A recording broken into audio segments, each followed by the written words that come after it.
Hej alle sammen og velkommen til min kanal.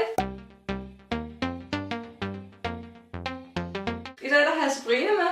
Det er min værelseskammerat, og i dag der laver vi et roomie tag. Og den første halvdel den er inde på Sabrinas kanal, som vil være linket ned i beskrivelsesboksen, sammen med linket til videoen, hvis du bare vil trykke direkte ind på den. Så der har vi svaret på 10 spørgsmål, tror jeg det var. Ja. Og så har vi 10 mere, der skulle svare på her. Så dem synes jeg egentlig bare, vi skal komme i gang med. Ja. Ja. Hvad for nogle regler har vi, mens vi bor på værelset sammen?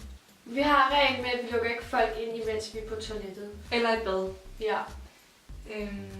Så har vi bare altså sådan nogle ting med, at vi lufter ud efter at have bad, og at vi ikke bare lader vores ting sådan ligge og flyde over på gulvet og sådan noget. Ja. Altså de mest normale ting, tænker jeg. Altså, ja. Hvordan har vi det med at dele et badeværelse? Jeg har det fint. Det er fint nok.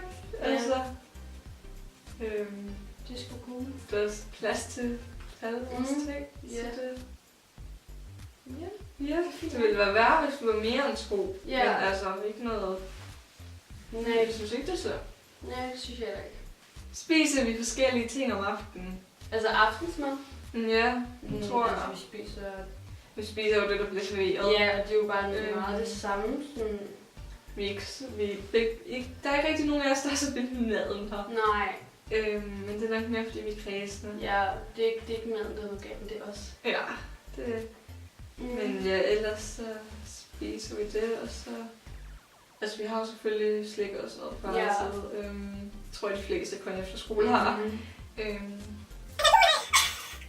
Så er der, hvad vores nationalitet er, og vi er begge to Danmark. Du er fra Fyn, jeg er fra Sjælland. Ja. Skide godt. Bruger I jeres værelseskammerats ting uden at spørge? Nej. Jeres yndlingsting at lave med hinanden? Det ved jeg faktisk ikke. Det ved jeg ikke. Jeg tror ikke rigtig, vi har nogle yndlingsting sådan lige nu. Nej. Det er bare altså, vi snakker om aftenen og sådan noget. Og ja, men jeg tror bare sådan, at vi er sammen. Det er sådan. ja. Altså, jeg ved det ikke rigtigt. YouTube er også meget hyggeligt. Bare sådan snakker og sådan noget. Ja. Vi var sammen med Natasha.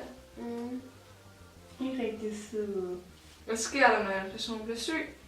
Jamen, så kommer personen enten på sygeværelse, og hvis det er mere end 2 dage, så tager personen hjem. Ja. Hvis det er på sygeværelse, så tager hvis Sabrina er syg og er på sygeværelse, så skal jeg komme ned med mad til hende. Ja. Hvad er den sjoveste ting, jeg har lavet sammen? Altså, det var rimelig sjovt at komme for sent første dag. Ja, og det er fedt.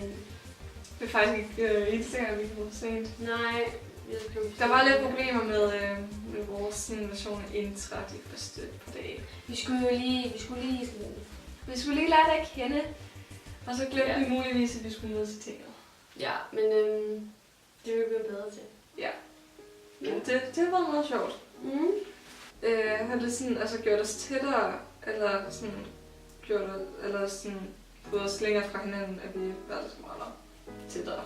Tættere, fordi vi snakkede ud sammen på. Nej, præcis. Styrker det tættere. Ja. Den første halvdel, den er i hvert fald på Sabrinas kanal, hvis du gerne vil se den. Ja, så gå lige ind og se den. Ja, og så vil vores sociale medier stå et eller andet sted her på skærmen, eller nede i beskrivelsesboksen. Så håber jeg, at I kunne lide videoen, og så ses vi med næste. Hej hej!